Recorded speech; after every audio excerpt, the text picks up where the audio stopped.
هاي هاي هاي، ازيكم؟ عاملين ايه؟ وحشتوني جدا جدا. بما اني النهارده قررت ان انا احكي معاكم عن برنامج مهم جدا، وهو برنامج افيتو. كتير قوي بيدخل يكلمني وبيقول لي انا بقدر ان انا اعمل الشغل الفلاني، او بقدر ان انا استثمر في الحتة الفلانية، او عندي خبرة في المجال الفلاني. فانا قررت النهارده هقول لكم على طريقة تقدروا ان انتوا تعرضوا المنتجات بتاعتكم او تعرضوا خدماتكم على برنامج روسي، وكمان تستفادوا بخبراتكم، وكمان يبقى معاكم فلوس من المجال اللي انتوا تعرفوا تشتغلوا فيه، او انكم تلاقوا شغل في المجال الخصوصي اللي انتوا تعرفوا تعملوا فيه. يعني في ناس بتقول لي ان انا ليا في المعمار، في ناس بتقول لي ان انا ليا في التشطيب، في ناس بتقول لي ان انا كهرباء، وفي ناس بتقول لي ان انا هندسة، وفي ناس بتقول لي تبع الديزاين، وفي ناس بتقول لي تبع الكمبيوتر والحسابات، وهكذا. عشان كده جيت النهارده هقول لكم على طريقه تستفادوا بخبراتكم، وفي نفس الوقت تعملوا فيها فلوس في روسيا، وبرضه ان ما يكونش معاكم خبره اللغه طريقه عاليه. فعشان كده قبل ما نبدا الفيديو زي ما انتم متعودين، ما تنسوش تعملوا لي لايك وسبسكرايب، وكمان ما تنسوش تعملوا لي فولو على الانستا وفولو على الفيسبوك. مش هطول عليكم، يلا بينا نبدا الفيديو. خلينا نبدأ. قبل كده أنا حكيت عن البرنامج ده بس بطريقة كانت سريعة كده وعلى السريع، علشان أفهمكم إيه البرنامج وإيه وضعه فيه. فأنا النهاردة بقى جاية أقول لكم إزاي تستفادوا من البرنامج ده، وإزاي تعملوا الربح ده. بس في الأول خلينا أقول لكم إيه هو برنامج أفيتا. برنامج أفيتا هيظهر دلوقتي على الشاشة صورته، وكمان هحط اللينك بتاعه تقدروا ان انتوا تحملوه على جوجل بلاي او على اب ستوري زي ما انتوا عندكم الموبايل ايا كان whatever. بس خلينا ندخل في الموضوع. ايه هو برنامج افيتا؟ ده هيبقى اول سؤال عندنا النهارده. برنامج افيتا هو عامل زي اوليكس في مصر.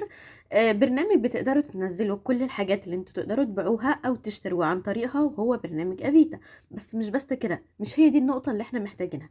النقطة اللي احنا محتاجينها وهو ازاي استخدم في البرنامج ده في ان انا اعرض خدماتي او المنتجات بتاعتي. هقول لكم ازاي. البرنامج ده فيه حاجة ميزة حلوة قوي، وهو انك تقدر تنزل اعلان بالحاجة اللي انت تقدر تعملها، او تقدر ان انت تلاقي شغل بالحاجة اللي انت عاوزها. طب هل الموضوع ده متاح ليا كأجنبي؟ متاح ليك ومفيش اي مشاكل، وبتقدر ان انت تعمل عليه اعلان، وبتقدر ان انت تعمل وتسوق الحاجة اللي انت بتعرفها، او الحاجة اللي انت عاوز تبيعها، او الحاجة اللي انت عاوز تشتريها. كمان بتقدر من عليه تلاقي شغل لو انت كمان مش قادر تلاقي شغل، وانا اتكلمت في النقطة دي. بس النهاردة هنحكي بتفصيل اكتر، وهو ازاي ان انا اصلا اشتغل على البرنامج، وازاي ان انا اعمل اعلان لنفسي عن حاجة معينة انا بعرف اعملها وحابب ان انا اطورها، او حابب ان انا الاقي شغل في المجال ده. يبقى مبدئيا احنا عرفنا ان برنامج افيتا ده شبه اوليكس في مصر، وهو برنامج متداول بتبيع عن طريقه او بتلاقي شغل عن طريقه. في مصر هو مش معروف قوي ومش منتشر، بس هنا الروس بيستخدموه بطريقة غبية جدا، وعندهم البرنامج ده بمثابة برنامج اساسي في ان هم يلاقوا شغل. فعلشان كده البرنامج ده مهم جدا ليك كمواطن لو انت عاوز تلاقي شغل في روسيا، لان عن طريق البرنامج ده بتقدر تلاقي شغل في اي مجال، وحرفيا بتقدر تلاقي اي المنتجات اللي انت عاوزها، وبرضو بتقدر انت تسوق لاي حاجة انت بتعملها او عندك خبرة في مجال معين. ودلوقتي هفهمكم ازاي. ببساطة ده شكل البرنامج عندنا، هيكون بالشكل ده، اسمه افيتو. هندخل على البرنامج طبعا مش عايزة اقول لكم ان هو هيكون جايب لكم كل حاجة بكل التفاصيل بكل المنتجات اللي انت عاوزينها. طيب تعال نفترض ان انت عاوز ان انت تلاقي شغل معين في مكان معين. فبنبدأ ان احنا ندخل على السيرش زي ما انتوا شفتوا. انا طبعا موجودة في مدينة شبوكساري، فعشان كده هيظهر عندي شبوكساري. انت ايا كان المدينة، في البداية طبعا انت محتاج ان انت تسجل على البرنامج بموقعك وبعناوينك، وكمان تكتب الباسورد وكل حاجة بالطريقة اللي انت شايفينها دي. وبعد كده بتدخلوا على السيرش، وبندخل نكتب مثلا ولنفرض رابوتو. بيظهر لنا اول حاجة بنختار رابوتو، وهو يشو رابوتو. معنى كده ان انا ابحث عن شغل. بعد كده بنبدأ نشوف ايه الوظائف المتاحة في المجال ده، او ايه الوظائف اللي ممكن تساعدنا في المجال ده. ايه هو الشغل المتاح؟ بتقدر ان انت مثلا ولنفرض انا ما عنديش خبرة في اي مجال، وعاوز اشتغل جرسون في اي مكان، فبنكتب افتسان. بتبدأ تظهر لنا الوظائف المتاحة في المدينة اللي أنا موجودة فيها بالشكل اللي انتوا شايفينه. مثلا هندخل على أفتسان بوسمناتسك ليت، يعني أوت يعني من، وسمناتت من 18 سنة. بعد كده بندخل نشوف المواصفات اللي هم محتاجينها في الافنسنت المفروض تكون ايه، ونظام الشغل بيكون نظام يومين ويومين، وفي الساعة بيكون 130 روبل، ومكتوب طبعا ان هو 130 فيتشاس ده في الساعة. بعد كده بندخل نشوف كل التفاصيل، وبتقدر ان انت بتعمل ادكولوتشينيا اللي هو الجزء اللي انتوا شايفينه ده بالازرق، او باسفانيت اللي هو ان انتوا تتصلوا بيه. طبعا لو انا ما عنديش خبرة ان انا هتصل اهو رقم العميل اللي من تحت بتقدر تدوس، بس احنا مش هنتصل.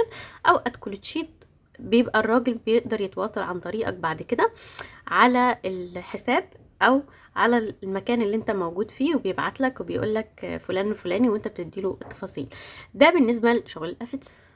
بالشكل ده بتدخل ان انت عندك، وبتدخل كمان بتقدر ان انت تشتغل على رابوتا ياندكس، ده ستافكا كورير. الموضوع ده احنا حكينا عليه قبل كده، بتقدر تلاقيه برضه على افيتو. الموضوع ده لذيذ جدا يا جماعه، انتوا مش متخيلين. تستافكا والحاجات دي كلها بتقدر ان انت تلاقيها هنا.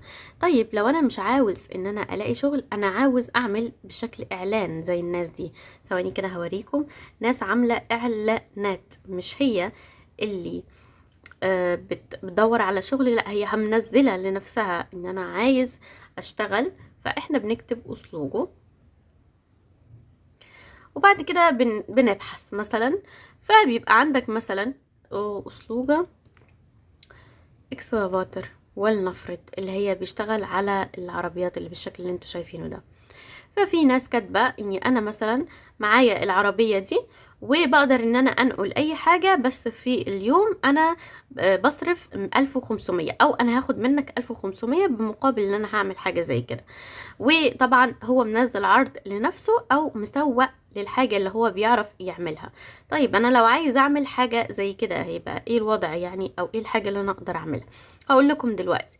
يعني ده بيكون منظر الاعلانات وشكل الاعلانات. طبعا بندخل على الاعلان ولنفرض بالشكل ده، وبعد كده بتدخل بيبقى مكتوب فيه كل البيانات بتاعة الشخص، وطبعا بيبقى مكتوب التفاصيل، هو بيكتب انا بعمل ايه وباخد كام والاسعار ايه وايه الوضع. وطبعا في ناس بتقيمه، وتقييم الناس كمان بيظهر لنا. تعال نعمل نفس الموضوع ده واقول لكم ازاي تعملوها. اولا بندخل على الابلافلينيا، بعد كده رازميت ابلافلينيا. بعد كده بتختار رابوتا وسلوجا فيشي الكتريشسكي، ايه اللي انت عاوز تعرضه على البرنامج. عاوز تعرض منتجات، عاوز تعرض رابوتا، عايز تعرض شغل، عايز تعرض خدماتك. فاحنا خدمات بنختار اسلوب. بعد كده بندخل ان احنا بيقول لنا ايه نظام الخدمة اللي انت عاوزها. طبعا انا هعمل معاكم الموضوع للاخر بس مش هنشرها. فبيقول ايه الخدمة اللي انت عاوز تعملها، ولنفرض هنقول ان الخدمة ريمونت نراش لسنيتسا. ولنفرض يعني ان في بنت مثلا بتعرف تعمل رموش، بتركب رموش، فهي بتعمل رموش في منتج معين مثلا، فعايزه ان هي تعرض المنتج ده. فبعدين بيختار، بيقول لك طيب اختاري انت ده يتصنف لايه. هل يتصنف للحواجب والرموش وي وي وي، ولا ده انت عايزه تصنفيه للمكياج، يعني تحبي انت تعملي مكياج. احنا لا، هنصنفه في الحواجب والرموش والحاجات دي. بعد كده بيقولك طيب الكلينت تبعك او كوستم الناس اللي تبعك هتكون من فئة رجالة ولا ستات. فهنقول ستات لان احنا طبعا الاسلوبة تبعنا كده. طيب هو بيقولك هتشتغل فين، الحاجة اللي انت هتعرضها لي دي هتكون موجودة فين. طبعا هنكتب دومة مثلا، لو انا هقبل الناس عندي في البيت فبنكتب دومة، لو انتوا طبعا في صالون فبنكتب صالون. طيب هتقدم لمين المنتجات دي؟ طبعا للجنشنة. بعد كده هيقولك اختار الخبرة بتاعت شغلك. طبعا منشا جودة اتا اقل من سنة، ادين تري جودة اتا يعني من سنة ل3. بعد كده تشتيري سيم ليت اتا من 4 ل7 سنين، وهكذا. بولشا ديسك ليت اتا معناها اني اكتر من 10 سنين، وهكذا. بعد كده انت بتختار الصور اللي انت عايز تعرضها للبرنامج هنا بالشكل ده. بعد كده بتقدر انت تحط لو عنده فيديو على اليوتيوب عامله، او فيديو من خبرتك بس منزله على النت. بثانية بتقدر تكتب عن نفسك، اللي هو انا عملت كذا وكذا وكذا وبقدر اعمل كذا وباخد كذا، يعني تفاصيل عن نفسك اكتر عشان الناس تعرف انت مين. تمام. بعد كده هنا بقى بتكتب السعر، ولنفرض هنكتب 200. فانا مثلا هاخد في الحاجة دي 200، بس بنكتبها مش سعر سنوي، ولكن سعر مبدئي، يعني مثلا يتوقف بعد كده على حسب الشخص. وهنا بيقولك زي اسلوبه، يعني على الخدمة بتاعتك كلها 200، ولا على الساعة، ولا على اليوم، ولا على الشهر، ولا على الدقيقة، وهكذا. تقدر تعمل له ترجمة الموضوع ده. بعد كده بتختار المكان اللي انت موجود فيه، طبعا شبوكساري عشان انا موجودة فيها، ريسبوبليكا تشواشي، وهكذا. انت بتقدر تختار في اي حتة. طبعا لقيت هندوس كده اهو، مش هيعدي معايا لان انا ما كتبتش عن حاجة. بس بعد كده هنختار الجزء اللي هو انتوا شايفينه ده، اللي هو سخرانية ايويتي، وهيبقى انتهى معانا الموضوع، وهيظهر لنا الاعلان زينا زي الناس اللي حاطه الاعلانات بالشكل ده. ده كان برنامج افيتا اللي انتوا كلمتوني عنه، وانا دلوقتي وريتكم ازاي تعملوا الاعلان عليه. وبس كده، وبكده يكون خلص فيديو النهارده. اتمنى يكون فيديو النهارده عجبكم واستفادوا منه. عشان كده ما تنسوش تعملوا لي لايك وسبسكرايب، وكمان ما تنسوش تعملوا لي فولو على الانستا وفولو على الفيسبوك. بحبكم كتير. كانت معكم مونيكا، وطبعا لو عندكم اي اسئله تقدروا تسالوني على الانستا او على الفيسبوك. باي باي.